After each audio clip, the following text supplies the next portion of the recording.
Rumor soal John Hartman akan melatih timnas Indonesia kian santer terdengar, saudara. Kabarnya mantan pelatih Kanada ini rela menolak tawaran dari timnas Jamaika. Sebelumnya, saudara, PSSI telah mengumumkan keputusan mengenai penunjukan pelatih timnas Indonesia akan dilakukan usai SEA Games lewat rapat EXO. Namun, rumor santer beredar di jagat maya. John Hartman menjadi kandidat paling kuat menangani JICS dan juga koleganya. Rumor ini dipicu dari media Honduras, yaitu Diario Dizen, yang mengklaim Hartman menolak tangani Jamaika di Piala Dunia 2026 dan lebih memilih Indonesia. Kabar ini begitu kencang di media sosial, saudara. John Hartman memang terkenal sebagai pelatih yang visioner. Pengalamannya menjadi ahli pikir strategi Kanada juga begitu spesial.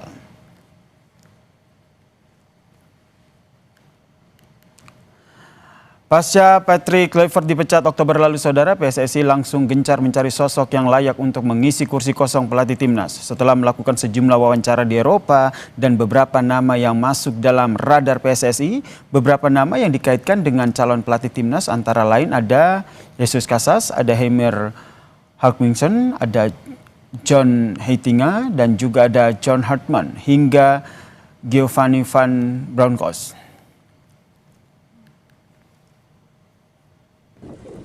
Pertanyaannya, seberapa kuat peluang John Hartman ini menjadi pelatih timnas Indonesia? Apa kelebihannya dibandingkan dengan Patrick Kluivert dan juga STY? Lalu seberapa kuat pengaruhnya bisa menangani timnas kita? Kita mengulasnya bersama dengan analis sepak bola, Bung Haris Pardede atau akrab aku sapa Bung Harpa. Selamat petang, Bung Harpa. Selamat petang, Bung Yaser. Akhirnya perbincangan kita mencuat pada satu nama lagi nih, John Hartman.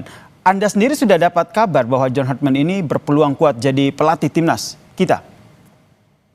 Ya, beberapa nama kan memang tampaknya cukup santer ya, dikaitkan dengan kursi kepelatihan tim nasional Garuda dalam beberapa waktu terakhir, dan Ketua BTN Pak Sumarji juga sudah sempat terbang ke sejumlah negara ya untuk melakukan pendekatan lah seperti itu.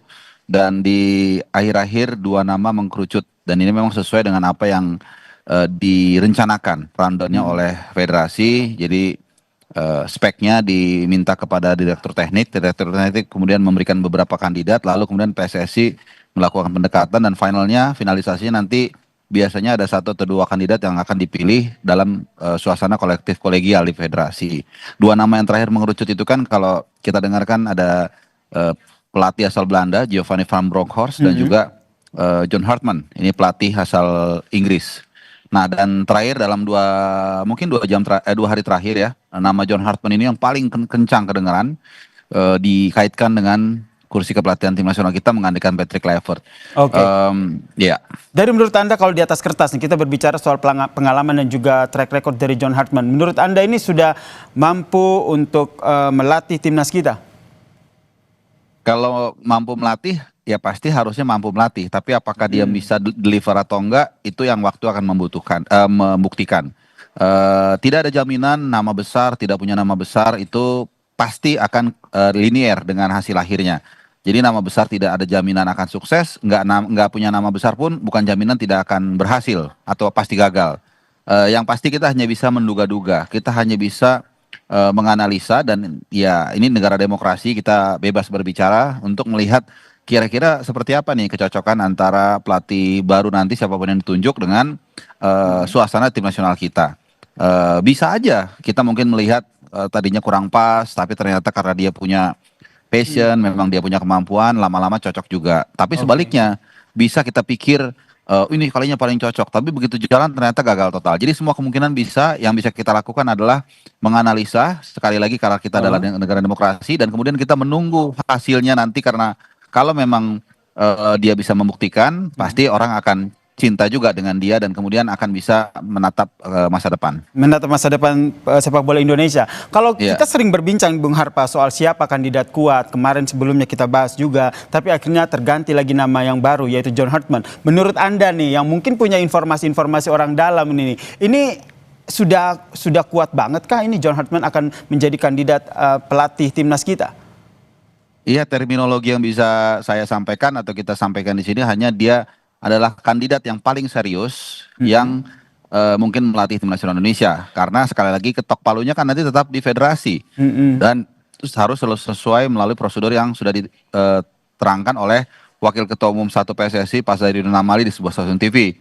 Ya prosesnya seperti yang saya katakan tadi. Kalau itu udah ketok palu ya berarti sudah resmi gitu. Karena kita hanya bisa menduga, hanya mendengar segala macam kan bisa aja berubah. Kan itu nggak pernah segala sesuatu bisa berubah dalam waktu hitungan jam gitu. Jadi ya kabarnya kemarin sudah ada rapat atau pertemuan Esko PSSI. Salah satunya adalah mencoba untuk mendorong salah satu kandidat pelatih tim nasional kita yaitu John Hartman. John Hartman ya. Kalau bisa minta nih analisis dari Anda, kira-kira yang menjadi alasan atau kelebihannya deh dibandingkan dengan pelatih sebelumnya Patrick Kluivert ini apa? Ya pasti kita analogikan seperti mencari pekerja lah di kantor kan ya pasti pertama budget selalu saya katakan yang paling fundamental itu budget dulu. Apalagi kita ini dalam kondisi keuangan yang saya tahu cukup cukup bonyok lah ya seperti itu, bayar cicilan Sintayong, Patrick Kluivert juga ada denda juga saat di round 4 saat melawan Irak kan ada indisipliner dari penonton itu dendanya 1 miliar lebih. Jadi dan kemudian lost opportunity kita tidak ada FIFA Matchday bulan November sehingga kembali ke budget nih. Konon katanya sih gajinya itu kalau nggak salah 50 miliar setahun atau seperti apa ya. Jadi ini kan juga pasti menyesuaikan dengan keuangan PSSI yang pun tahun depan tidak akan mendapat guyuran dari Menpora. Nah yang kedua kita pasti lihat CV-nya lah standar. Kalau saya lihat CV-nya sih sebenarnya ya oke lah gitu ya. Kita tidak bisa bilang dia jelek banget walaupun kemarin atau terakhir itu agak kecoreng CV bagusnya ketika melatih Toronto. Tapi secara umum ya wajar pelatih mau sekelas Ancelotti pun pernah kurang berhasil gitu kan. Tapi secara umum sih ya oke aja normal. Hanya mungkin yang menjadi tantangan adalah Apa tuh? dia tidak punya punya pengalaman di Asia. Ya sekali lagi ini hanya saya katakan tantangan ya, bukan nanti jangan dibilang lagi kok udah pesimis enggak. Karena itu juga penting. Tetap kita sama-sama optimis ya dengan pelatih baru yang dipilih nanti pastinya ya. Kalau saya lebih suka menggunakan katanya itu wait and see. Oke, wait Gitu. and see. Saya tidak mau pesimis, tidak mau optimis juga. Kita lihat aja dulu pelan-pelan. Nanti kan ada FIFA Series bulan Maret. Nah, nanti kita lihat bagaimana racikannya. Itu pun belum ujuk-ujuk untuk mengatakan. Kan nanti butuh ada proses. Nanti kita lihat perkembangannya, progresnya. Dan nanti ada Juli juga ada AFF dan Piala Asia. Nah, dari situ nanti kita akan bisa lihat seperti apa tim nasional kita. Mampukah dia membersihkan tim nasional kita dari puing-puing ini menjadi sesuatu seperti yang dilakukan di tim nasional Kanada 2018 sampai 2023. Oke, yang jelas kita nantikan seperti kata Bung Harpa, wait and see aja dulu. Optimis enggak, pesimis juga enggak, yang penting kita lihat nih. Kasih kesempatan, yang jelas kita nantikan seperti apa PSSI akhirnya menentukan siapa pelatih timnas kita. Terima kasih Bung Harpa telah berbagi perspektifnya di Kompas Petang. Salam sehat. Ya, salam sehat.